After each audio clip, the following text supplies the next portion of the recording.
So I wanted to talk a little bit about finding your life purpose.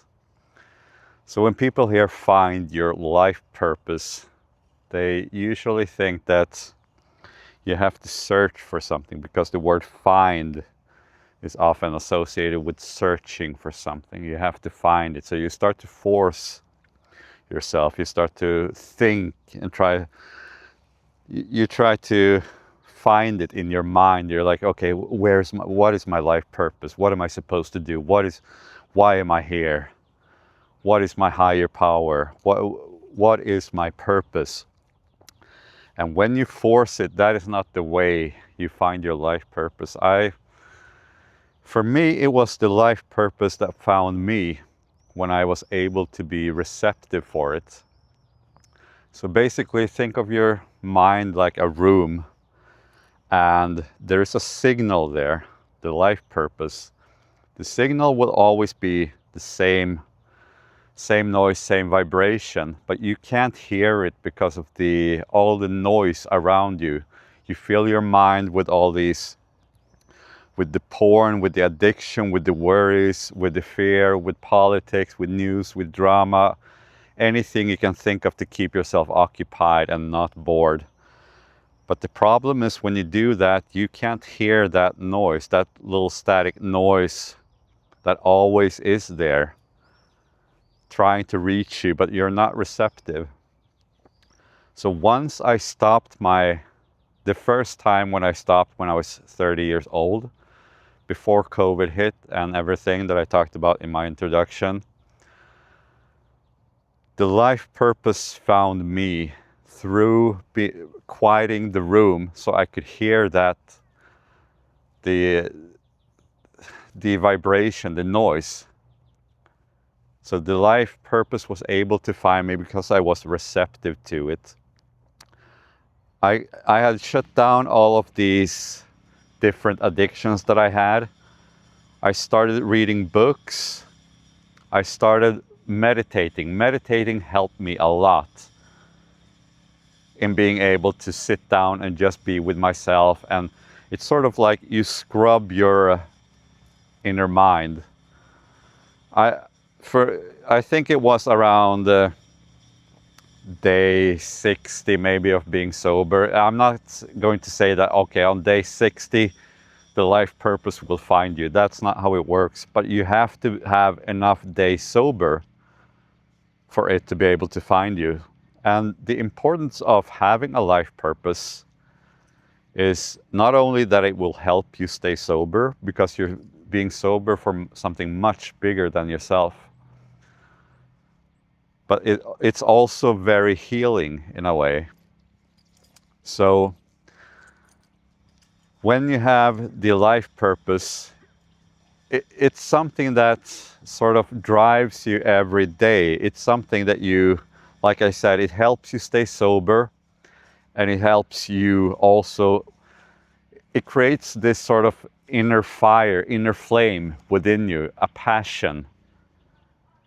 And that alone creates energy. So people can tell on you if you're just drifting around, having no purpose, or if you have something, a focus, a flame within you. So a life purpose doesn't need to be something like grandiose or big. So for me, it's easy to talk about because it's very clear. I've been very lucky to have my life purpose so clear, so definite. But it also doesn't need to be that you're supposed to change the world in some way. It can be if you want to, but it doesn't have to be that. So it can also be that your life purpose is being present for your child, making sure that your kid has a great upbringing, that you can be present for your child in a way that you're not able to be when you're not sober, when you're indulging in addiction, indulging in noise, etc. It can be learning new languages, traveling the world, seeing the world, leaving something behind you, vlogging, for example, going out, sharing your experience of the world with other people.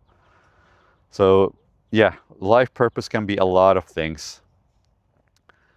And I connect life purpose also with my higher power. So when you have a life purpose, you can use that as your higher power, as your connection to God or to the universe or to whatever.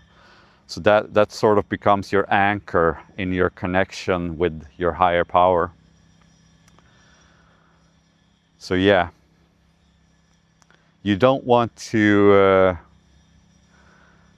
so I feel blessed every single day now, and I feel that I use my days in a non-wasteful way. So as you can see, I'm here at the cemetery. It's a bit symbolic because I would hate to be on my final days and the days previously or the weeks prior to that only having indulged in pornography or addictions.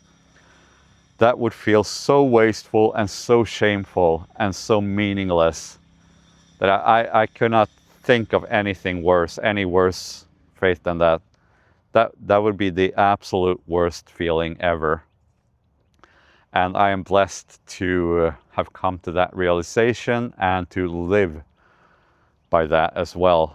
To live every day as if it was my final day. I can feel proud of myself if this was my final day. I would not, I mean, of course I would want to have come further with my life mission, but I would feel that I have done everything. I have lived with integrity now, and I am doing everything I can to keep living with integrity. I'm proud of myself, who I am today. I'm proud of myself, who I was yesterday. And I know that I will be proud of myself, who I am tomorrow as well. So yeah, finding your life purpose is something very, very powerful. And it can only find you when you are sober in your mind and spirit. That is something I am certain of. So let it come to you. Don't force it. But the most important key factor is that your mind is clear and sober. Also, a very good book on life purpose. There's a whole psychological or psychology term for it called logos therapy. It's like a form of therapy founded by Viktor Frankl, who wrote the book Man's Search for Meaning. That is a book I highly recommend. Very powerful book. And yeah, that's about it. Live with integrity. Don't be a creep in the dark. Bye for now.